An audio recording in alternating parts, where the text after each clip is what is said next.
होगा। वैसे अगर नहीं देखा है तो लिंक कमेंट सेक्शन में पिन है, वहाँ से देख लीजिएगा। तो पिछली पार्ट में हमने देखा था कि यून फेंग अब तियानवो एम्पायर में क्लाउड विला के अंदर मोजेंग से बदला लेने आ चुका है, जहाँ पर अभी मोजेंग की 70th बर्थडे पार्टी चल रही है। तो जैसा कि हमें पता है कि यूंग फेंग ने 6 हैंड हेवनली गॉड मतलब कि उसकी धर्मा बॉडी को समन कर लिया है, सबको ये प्रूफ करने के लिए कि वही लियांशिंग का लड़का है। तो अब मोजेंग को वो मेथड चाहिए जिससे यूंग फेंग वो धर्मा बॉडी समन और कंट्रोल कर पा रहा है। इसलिए अब मोजेंग अपने गार्ड्स को ऑर्डर देता है कि वो यूंग फेंग पर अटैक करे। तो अब वो सही ब्लैक डेमोनिक गार्ड्स मिलकर अपनी पावर से एक फॉर्मेशन बनाने लगते हैं, जिससे वहाँ पर बहुत ही स्पिरिचुअल कलेक्ट होकर बहुत सारी चेन्स में कन्वर्ट हो जाती हैं। और हम देखते हैं कि यूंग फेंग और उसके साथ आई वो लेडी और मिस्टर मॉन्क उन चेन्स के अंदर कैद हो जाते हैं। अब हम देखते हैं कि एक मास्टर दूसरे मास्टर से कह रहे थे कि 9 ब्लैक डेमोनिक गार्ड्स को पूरी वैली में बहुत ज्यादा पावरफुल और इविल माना जाता है, लेकिन एक बात समझ नहीं आ रही कि ये इविल लोग आखिर मोजेंग की बात क्यों मान रहे हैं। अब दूसरे मास्टर उनसे कहते हैं कि ये तो मेरे को भी नहीं पता, पर मैं ये जानता हूँ ये विंड की फैंटम टेक्निक है और ये किसी की भी सोल को खा सकती है। मेरे हिसाब से अब यूंग फेंग बच ही नहीं सकता, क्योंकि परफेक्ट रेम को कल्टिवेटर के लिए भी इसे निकालना मुश्किल है।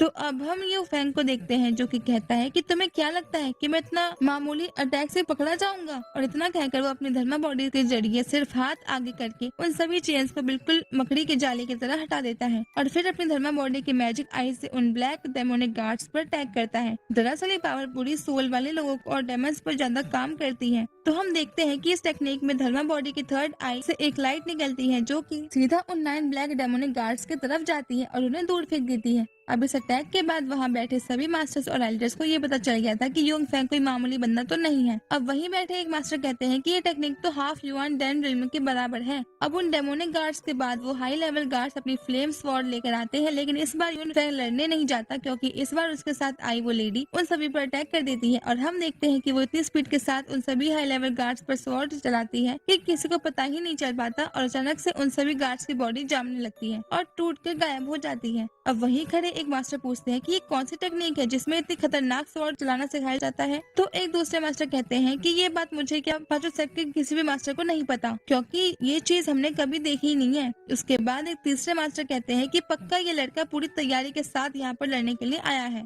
अब हम देखते हैं कि मोजेंग वहाँ बैठे सभी मास्टर्स और एल्डर्स को कहता है कि इस लड़के को हराने में तुम सबको मेरी मदद करनी होगी। इसके बदले में मैं तुम्हें हमारा एक सीक्रेट गोंगफुंग दे दूंगा। अब ये सुनकर सभी मास्टर्स और एल्डर्स खुश हो जाते हैं और फाइट के लिए भी रेडी हो जाते हैं। उसके बाद हम देखते हैं कि एक ओल्ड मास्टर सबसे कहते हैं कि आज मास्टर मोजेंग का 70th बर्थडे है और ये लड़का उसे खराब करने के लिए आया है, तो हमें इसे सबक सिखाना बहुत जरूरी है। जिस पर दूसरे मास्टर कहते हैं कि हाँ, तुमने बिल्कुल सही कहा, हम सब मिलकर सबक जरूर सिखाएंगे। और इतना कहता ही सभी मास्टर्स अपनी एनर्जी को रिलीज करने लगते हैं। लेकिन फिर यूंग फेंग कहता है कि ये मेरे और मेरे पुराने एक सर्वेंट के बीच की बात है, इसलिए मैं पहले ही वार्निंग दे रहा हूँ कि कोई भी मेरी फाइट के बीच में मत आना। और फिर यूंग फेंग आगे बढ़ने लगते हैं, लेकिन मास्टर उसे रोक लेते हैं और कहते हैं कि जाते जाते जरा मेरी इस टेक्निक को तो चखते जाओ। और इतना कहकर वो अपनी स्पिरिचुअल पाम टेक्निक से एक बहुत बड़ा हाथ बनाकर यूंग फेंग पर अटैक करने लगते हैं। और अब इस बार मिस्टर मॉन्ग की बारी थी अपना कमाल दिखाने की। वो कहते हैं कि इस दुनिया को आखिर हो क्या गया है, जिसे भी देखो दूसरे में मसले में टांग अड़ाता फिरता है। और इतना कहकर वो भी अपनी धर्मा बॉडी को समन कर लेते हैं और उसके जरिए वज्रपानी पाम अटैक करते हैं। ये अटैक बहुत ज्यादा पावरफुल था, क्योंकि इसे वो पाम बहुत आराम से खत्म हो जाता है और वो मास्टर दूर फेंक जाते हैं। अब वहीं बैठे एक मास्टर उस धर्मा बॉडी को देखकर कहते हैं कि अगर हम में से किसी के पास सुप्रीम दाव धर्मा बॉडी नहीं हुई तो इसे हराना हमारे लिए तो इम्पॉसिबल है।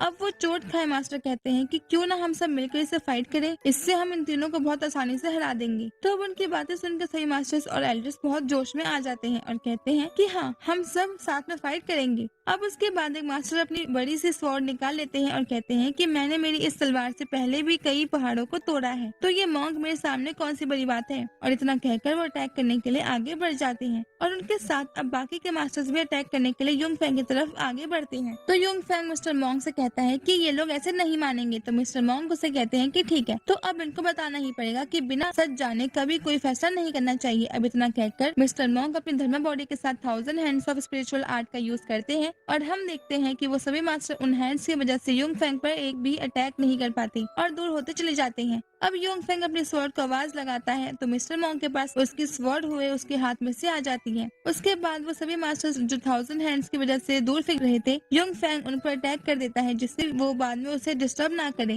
दूसरी तरफ अब वो लेडी जो युंग फेंग के साथ आई थी वो भी अब अपनी स्वॉर्ड्स लेकर मैदान में उतर चुकी थी और उसकी स्पीड के सामने कोई भी मास्टर टिक ही नहीं पा रहा था। अब एक बार सभी मास्टर के पिटने के बाद एक मास्टर कहते हैं कि ये तीनों सच में कितने ज्यादा ताकतवर हैं। फिर उसके बाद युंग फेंग अपनी स्वॉर्ड वापस मिस्टर मॉन्ग के पास भेज देता है और मिस्टर मॉन्ग और वो लेडी वापस से युंग फेंग के पास आ जाते हैं। और अचानक हम वहाँ पर नोटिस करते हैं कि थोड़ा कोहरा होने लगा था और कुछ मास्टर्स को ठंड भी लगने लगी थी। वहीं खड़े एक मास्टर कहते हैं कि युंग फेंग अभी बस 19 साल का है और ये इतना ताकतवर है, लेकिन लियांगशुन तो इतनी एज में इतना स्ट्रॉन्ग था ही नहीं। अब उसकी बात पर ध्यान ना देकर युंग फेंग मोजेंग से कहता है कि अब तुम्हारी बारी है, जिस पर मोजेंग कहता है कि बहुत अच्छे, मैंने नहीं सोचा था कि तुम इतने ताकतवर होगे, लेकिन तुमने यहाँ आकर मेरी बर्थडे पार्टी खराब करने की कोशिश की है, इसका बदला तुम्हें चुकाना ही होगा। अब उनके बात सुनकर एक मास्टर कहते हैं कि मास्टर तो बहुत कॉन्फिडेंट लग रहे हैं, जिस पर दूसरे मास्टर कहते हैं कि हाँ, शायद ये युआन दम रिल्म को हाफ पार कर चुके हैं, इसलिए इनको ऐसा लग रहा है कि ये इस लड़के को हरा देंगे। अब वो लोग ऐसे ही बातें कर ही रहे थे कि तभी वहाँ बैठे बैठे मास्टर की बॉडी थोड़ी वीक होने लगी थी। उन्हें समझ नहीं आ रहा था कि